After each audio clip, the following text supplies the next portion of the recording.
тарыхында 3 президент, 3 өкмөт башчы жана көптөгөн министр, губернатор, аким, элчилерди чыгарган партия. Кыргызстанда таасирдүү күчү болгон саясий уюм. Бул партиянын тизмесине кирүү үчүн керек болсо шоопуруна жолугуу үчүн турган чиновниктердин саны арбып, Ак үйдүн 7-кабатына чейин узун кезекке толгон. Бирок бул өтө эле жолу ачык партиянын кашыктап чогулткан авторитети 3 жыл ичинде чөмүчтөп эмес, өздөрү чакалап төккөнүн көрдүк. Сөз кайсы партия жөнүндө болуп жатканын өзүңүздөр деле баамдап турсаңыздар керек. Кеп албетте КСДП же тагыраагы Кыргызстан социал-демократтар партиясы тууралуу болуп жатат. Менин атым Сайпидин Султаналиев, бул Убадакор рубрикасы, сиз Медиа Хаб каналындасыз. Кеттик. 1993 жылы түзүлгөн КСДП партиясынын негиздөөчүлөрүнүн бири Алмазбек Атамбаев. 2010 жылдагы апрель революциясына чейин аталган партия оппозицияда болчу. Лидери Алмазбек Атамбаевка жана анын командасына Оомат Бакиевдин бийлиги кулагандан кийин келди. Оомат келгенде да ушундай келди. Акаевдин заманында Алга Кыргызстан партиясына кошулуп, бийлик алмашканда Курманбек Бакиевдин ак жолуна өтө качкандардын көпчүлүгү Атамбаевди агалап кабинетине кирип, колун кармап кетүүгө зарыккандар эсепсиз көбөйгөн. Акыркы 6 жылды эле алып караганда КСДП партиясынан 2 президент, 2 премьер-министр, 2 спикер жана дагы көптөгөн министр, губернатор, акимдер чыкты. Негизги бийлик түзүүчү партия катары өлкөдө көптөгөн чечимдер дал ушул КСДП партиясы аркылуу өтүп кабыл алынган. Мамлекеттин азыркы абалына партиянын алар негиздеген бийликтин түздөн-түз тиешеси бар. КСДП партиясы 2015 жылкы шайлоодо өздөрүн ишенимдүү тирек катары жарыялашты. КСДПК ишенимдүү тирегиң. Ал тургай өлкөнүн жаркын келечеги Кыргызстан социал-демократтар партиясына байланыштуу деп жарнамалап жатышты. Байке, сиз кимди шайлаган жатасыз? Албетте КСДПК. Чынында ошолор деп жатышат. Президентибиз дагы уурдабайт. Ал келгенден бери баары чечилип калды. Электр энергиясы чечилди, жолдор салынып атат, кедейчилик азайды. Эми башкалар келсе, кайра артка кетебиз. Мен биротоло чечтим. КСДПКны гана шайлайм. Партия президент Атамбаевдин жарлыгы менен бекитилген туруктуу өнүгүү стратегиясына басым жасап, аны жүзөгө ашырууга аракеттенип жатышкандыктарын айтып, аны колдогондор четтен табылган. Алмаз Шаршеновдун идеясын колдоп, ошо туруктуу өнүгүү боюнча, кыргыз элин стабилдүү шартта өнүктүрүү боюнча, жанакы кадамдар боюнча мен өзүм боюнча айтсам, туура көз караш менен колдоп келатканбыз.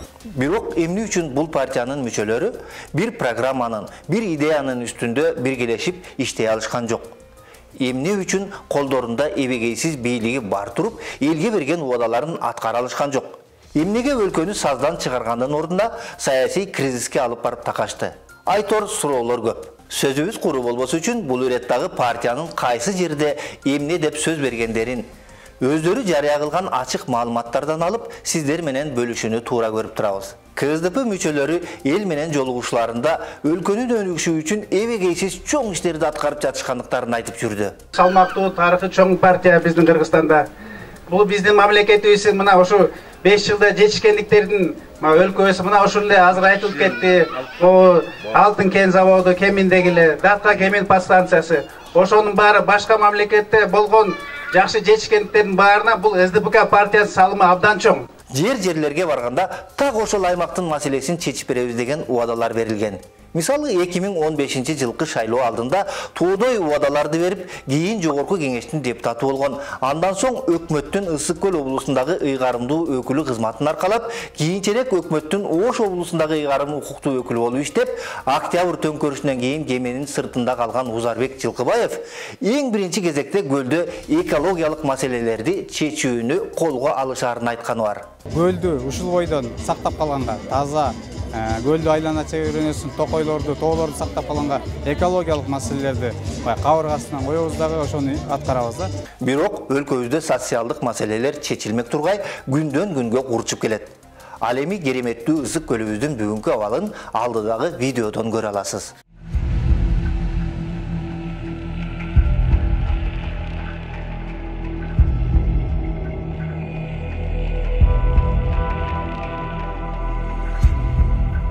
Учурдагы министрлер кабинетинин төрагасынын орун басары Жылдыз Бакашева ал мезгилдеги кадырлуу КСДП партиясы менен бирге эл кыдырып, өлкөдө билим берүү сапатын жогорулатабыз деп айтып жүргөн. Билим берүү системасын, илим системасын заманбап технологиялар менен камсыз кылып, аны интернеттештирүү. Мына ушул билим берүү системасында ошол проблемалар чечилсе, биздин балдарыбыз сөзсүз түрдө билимдүү болот, балдарыбыз сапаттуу билим алат. Шайлоодон кийин өлкөбүз чындап эле билим берүүнү колго алдыбы? Айтор контейнерлерден да мектеп акча салганына күбө болгон жайыбыз бар. Бириккен Улуттар уюмунун өлкөлөр арасындагы билим индексин карап көрсөңүз, 2015 жылы Кыргызстан билим берүү деңгээли боюнча дүйнө жүзүндө 65 орунда турса, 2020 жылы 70 орунга түшүп калганын байкайсыз. Бириккен Улуттар уюмунун изилдөөсүнө караганда, Кыргызстанда билим берүү ар жыл сайын бир баскычка ылдыйлап жатыптыр. КСДП партиясынын мүчөсү Төрөбай Зулпукаров өзү туулуп өскөн жерге барганда ошол аймакты алдыга чыгарууга аябагандай аракеттенерин эл алдында билдирген. Ош областында келечекте өндүрүштү эң күчтүү район кылып коюуга мүмкүнчүлүк бар. Биздин территорияда, биздин Ноокат районунун территориясында иштей турган завод курасыңар деген негизги талапты коебуз. Кудай буйруса бул келечекте боло турган нерсе, мен эми кийинки 5 жылдыкта мына айтпадым эле, биз секрет кылып туруп ушул иш мына ишке ашып атат дегим келип атат. Бирок биз акыркы 6 жылда Ноокатта чоң завод курулуптур деген маалыматты таппай койдук. Алдыга чыкмак тургай, азыр Ноокаттын жолдорун көрсөңүз мышык ыйлай турган абалда. Жогорку кеңештин төрагалыгы дагы КСДП партиясына буйруган. Спикерлик кресло ээлеринин бири, аталган партиянын өкүлү Асылбек Жээнбеков шайлоо алдында калкка мамлекеттик казына күндөн күнгө толуп бара жатканын айтып, мунун акыбетин эл көрөт деген эле. 150 миң гектарга буга чейин кыскарып кеткен сугат айдоо жерлери. Биз казына толтуруп, ушул иштерди аткара баштадык. Бунун натыйжасы кандай? Мамлекетибиз бакубат болду. Казынабызда акча бар бүгүнкү күндө. Акча бар. Акча жок деген учур жок азыр. Казынабызда акча тола баштады. Бюджетибиз тола баштады. Жыйынтыгы элге, мамлекетке жакшы. Чындап эле элибиз анын акыбетин көрө алдыбы? Азыр айтып беребиз. Улуттук статистикалык комитетинин берген маалыматында өлкө казынасынын абалы так көрсөтүлүп турат. Алсак 2016 жылы 20 миллиардтан ашык, ал эми 2017 жылы 16 миллиард сомдон ашык. 2018 жылы 6 миллиардтан ашык болсо, 2019 жылы 413 миллион сомдон ашык. Ал эми 2020 жылы 19 миллиард сомдон ашык мамлекеттик бюджеттен тартыштык болгон. Борбордун эң жакшы жерлерин чиновниктердин таландысына айлантууга чекит дал ушул КСДП партиясы тарабынан коюлганын Марат Аманкулов билдирген эле. Бирок Аманкуловдун аялына катталган фирма Бишкекте турак жайлардын арасына Аймол аттуу соода борборун куруп, ал жерде жашагандардын нааразычылыгын жараткан. Кийин Алымкулов борбордон өзүнө көп имараттарды менчиктештирип алганын УКМК ачыктагандыгы тууралуу маалымат таратты. Тагыраагы УКМК 1,5 миллиард сомду түзгөн, Аманкуловго тийиштүү делген активтерди тапкан. Алардын ичинде элиталык батирлер, жер тилкелери, соода түйүндөр жана башка баасы кымбат имараттарга ээлик кылганы айтылат. Бирок бийликтин тилин таап көнүп калганбы? Айтор, бул ирет Аманкулов бюджетке 50 миллион сом төгүп суудан кургак чыкты. КСДП күчүндө турганда Марат мырза партияны Атамбаевсиз элестете албаганын айтканы бар. Он сам заявлял о том, что он в 2020 году пойдет на выборы, он возглавит список, будет номером 1, но без него СДПК не СДПК, он наш флаг, он наш лидер. Бирок андан көп өтпөй Атамбаевден экс-президент макамын алууга добуш берген. Аманкулов өз шефи партиясы элемес мекенин алмаштырып жиберүүгө даяр сыяктанат. 2020 жылкы парламенттик шайлоодо кутуу учкан КСДПны таштай качып, кайрадан кезектеги бийликтин биримдик партиясын жетектеп шайлоого аттанганы белгилүү. Ошондо ал кайсы бир жыйында Кыргызстан Орусиянын курамына кириши керек деген мааниде сүйлөгөн сөздөрү интернетте тарап, коомчулуктун катуу каршылыгын жараткан. Я являюсь председателем биримдик партии демократического социализма Евразийский выбор. Свою идеологию, своя философия нашей партии – это евразийство. Мы будем стремиться туда. 30 лет нашей жизни независимости, они показали, что пора уже одуматься и пора уже возвращаться. Да. Эске салсак, 2015 жылы КСДП президенттин жарлыгы менен бекитилген өлкөнү туруктуу өнүктүрүү стратегиясына басым жасап, парламенттик шайлоого программасын толук алып чыккан эмес. Ошол мезгилдеги талапкер учурдагы жогорку кеңештин депутаты Иса Өмүркулов 2013-2017 жылга чейинки президенттин стратегиясын партиянын программасы деп эсептесе боло турганын айткан. КСДП лидеринин эң жакын адамдарынын бири Иса Өмүркулов кийин парламентте фракцияны жетектеди. Атамбаевдин аброю менен даражасы бир топ жогорулаган Иса мырза 2016 жылы досу президент болуп турган мезгилде аны журт атасы деген жайы бар. Ал эми 2019 жылы июнь айында тагыраагы ошол мезгилдеги мамлекет башчы Сооронбай Жээнбеков менен мурдагы президент каршылаш болуп турганда Атамбаев президент болуп турган учурда аябагандай туура эмес иштерди жүргүзгөнүн айтып, ага карата токтоосуз кылмыш иши козголуш керектигин жогорку кеңештин трибунасында билдирип чыкты. Тотальный прослушкага алып, куугунтуктап, бирөө каршы сүйлөй турган болсо анын баарын жоопко тартылган. Ошол эле учурда эсипте бар да, ушу генеральный прокурор дайым иш козгочу. Эгерде президенттин адресине жанагындай оскорбительный бир сөздөр айтыла турган болсо. Бүгүнкү күндө мен түшүнбөйм генеральный прокуратуранын позициясын. Эмне үчүн чыкпай отурат? Бирок Өмүркулов дал ошол Атамбаевдин тушунда эбегейсиз таасирге ээ болуп, өзүнө да, баласына да ачылган кылмыш иштери же соттошуулар жазасыз калганы тууралуу сөз кылбайт. Дагы бир эске салчу жагдай, КСДП партиясы 2015 жылкы парламенттик шайлоодо бажы тармагында коррупциялык схема түзгөн деп айтылып жүргөн Матраимовдун колдоосу менен Кара Суу районунда көп добуштарга ээ болгондугу жогорку трибунада айтылды. Ошол Кара Суу элинин артынан, ошо Матраимовдордун атынан сиз партияңыз үчүн 40 миң деген, 50 миң деген добуш албадыңызбы? 100 миң деген добуш албадыңызбы убагында партияңызга? Өзүңүздүн президенттик шайлоого добуш албадыңызбы? Анда кана ал чындык? Эмне үчүн аны айткан жоксуз анда Алмазбек Шарсенович?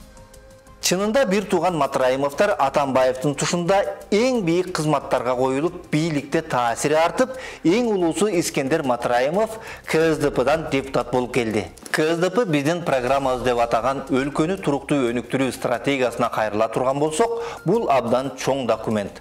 12 бөлүмдөн турган стратегияда маселе жана аны чечүү жолу дагы кенен жазылган. Анын ичинде бир эле убаданы окуп көрсөк, өлкөнү өнүктүрүүдө өз күчүбүзгө гана таянышыбыз керек деп турат. Бирок ошол эле учурда тышкы карыздын көлөмү көбөйүп жатканына күбө болуудабыз. Маселен, 2015 жылы мамлекеттик карыз 3 миллиард 810 миллион доллар болсо, 2020 жылы 5 миллиард долларга жакындаган. Аны ар бир кыргызстандыкка бөлө келгенде 731 доллардан тиет экен. Төлөй тургандардын ичинде сиз дагы барсыз. Укук жана мыйзамдуулуктун үстөмдүгүн камсыз кылуу деген убадасына кайрылып көрсөк, Атамбаевдин тушунда саясий куугунтукка кабылгандардын саны азайган эмес. Алыска кетпей эле учурда өлкөнүн эки тизгин бир чылбырын колго алышкандар дал ошол Атамбаевдин мезгилинде укугу тебеленип түрмөдө олтурушкан. Укук демекчи КСДП элдин укугунан да бийликтин укугун жогору коюп, ага чаң да сөз да тийгизбей турду. Анча-мынча ачуу чындыкты көтөрө албай калган Атамбаев өзү жаш талапкерлерди колдогонун колко кылып, келекелеп, ат коюп сүйлөгөнүнө да күбө болгонбуз.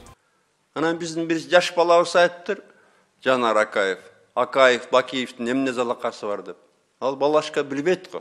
Анткени анын шайлоодо дагы каражатын биз көтөрүп бергенбиз. КСДП партиясы ак сүйлөгөн, так сүйлөгөн жарандардын эмес, президенттин аброюн коргоонун далалатын жасап, керек болсо айрым басылмалардын үстүнөн арызданып да жиберишти.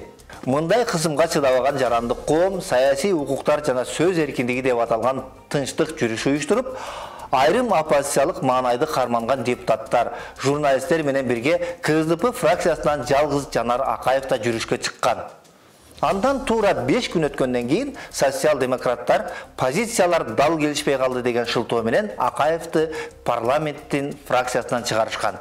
Алдынан алтын тагын алдыргандан кийин Атамбаев чыркырап чындыкты айткандарга калыс боло албаганына, көптөгөн массалык маалымат каражаттарынын өкүлдөрү менен соттошуп, 10 миллион сом доо арыз моюндарына илип, журналисттерди куугунтуктаганына өкүнгөн да жайы бар.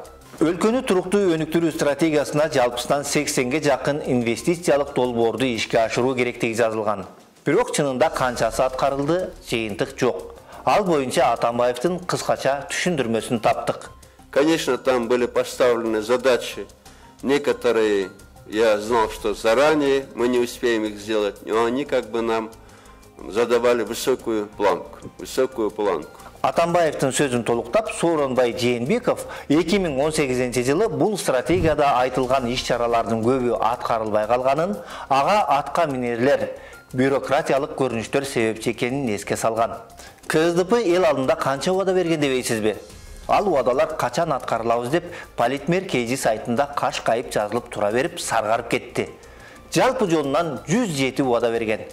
Алардын болгону 35-и ишке ашкан. Тагыраагы берилген убаданын 32% аткарылган. Аткарылбай калган тоодой убадаларынын маанилүүлөрүнө токтолсок. КСДП эл ишенимине толгон таза жана чынчыл бийлик орнотот дешкен. КСДП өлкө ичиндеги таза чынчыл бийликти кой, өздөрүнүн партиясындагы ынтымак ырашкерликти да эптей албай, азыр партия экиге бөлүнүп, Атамбаевдин бала-чакасы башкарган Социал-демократтар партиясы акыркы шайлоолордун биринде да жеңишти камсыздай алышкан жок. Кыргызстанды транзиттик мамлекет кылуу үчүн темир жол куруу. Эл аралык деңгээлдеги маселени кой, социал-демократтар Кыргызстандагы коррупциялашкан темир жолду реформалап коюшса эле бир топ иш жасалмак. Баса, ушул жерден айта кетчү нерсе, темир жолду бийлеп алган Дашков тууралуу иликтөөбүздү дагы көрө кетсеңиз болот. Дагы бир элди көйгөйгө салган убадалардын бири кичи насыя уюмдарын көзөмөлдөө эле.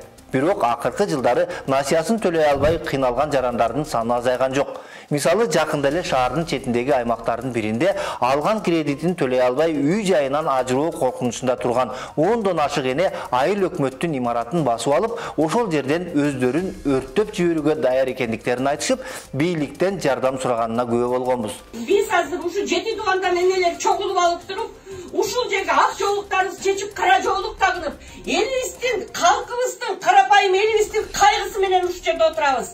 Мына азыр бүгүн ар бирибиздин колубуздагы нерсени башыбыздан ылдый коюп туруп керек болсо өрттөнгөнгө даярбыз. Бизге азыр чоңдору келип, биздин кредиттер чечип берсин. Мындан ары кредит деген жоюлсун, кредит жоюлсун. Мына ушундай фактыларды карап олтуруп, насыя уюмдарын көзөмөлгө алабыз деген убадалары суу кечпей калганын көрүүгө болот. Кыргызстанда кадыры көтөрүлүп турган КСДП 2017-жылы өз курамынан президенттикке талапкерди сунуштады. Партия лидери ошол учурдагы президент Алмазбек Атамбаев мураскери катары өзүнүн жоош досун көрсөттү. Элдин мындай кабылдоосу Жээнбековго да жеткенби, Айтор ал адам чык эшикке деген сөзү менен жоош эмес көрүнүүгө тырышкан. Атамбаев өз досун калың элге кененирээк тааныштырыш үчүн кыска убакыттын ичинде саясий карьерасын жакшы эле көтөрдү. Жээнбеков 1 жылдан ашык убакыт өкмөттү жетектеп, андан соң өлкөнү башкарууга аттанды. Партия мүчөлөрүнүн СДПКнын да чечмеленишин Сооронбай мырзага байланыштырып жүргөн жайлар болгон. СДПК дегенди мен ойлоп жүрчүмүн да, социал-демократтардын партиясы дегенди андай эмес экен да. Сооронбай достоин президенти Кыргызстана деп чечилет экен да. Анан оята бул кыргызчага которо албай атсам, Сооронбайды дагы президент коебуз деген сөз болот экен. Мен ушул такыр чечтим. Кыргыз көчү жолун улайт деп атышып, Жээнбековду күчтүү атаандаштарынын арасынан күч менен сүйрөп жатышып, акыры президент кылышты. Мурдагы өлкө башчы Алмазбек Атамбаев мураскерине ак жол каалап, калың журттун алдында батасын берди. Жараткан ар дайым сени колдосун, аман бол, бактылуу болсо эке досум. Элибизге ак жолтой ажо болсо эке досум. Амин. КСДП партиясы өлкөнүн өнүгүшү үчүн үзүлгөндү улап, чачылганды жыйнайбыз деген. Үзүлгөндү улаган, чачылганды жыйнаган. Бирок президент алмашкандан 6 ай өтпөй, Кыргызстан социал-демократтар партиясы ичинен ыдырады.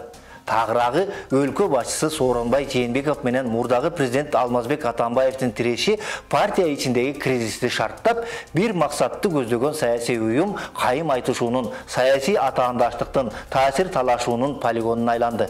Бул ажырым өлкөдө чоң саясий кризисти жаратты. Анын кесепетин биз бүгүн дагы көрүп жатабыз. Мезгилинде Атамбаевди колдоп, коштоп, этегинде намаз окуп жүргөн депутаттар Жээнбековду карайыктап, лидерине каршы чыгышып, экс макамын алуу үчүн добуш беришти. Алардын ичинен КСДП фракциясынан 26 мүчөсү Атамбаевдин экс макамын алууга макул деген добуштарын беришкен. Кийин ошол эле депутаттар Сооронбай Жээнбековду кызматтан кетип кетелекте сога башташты.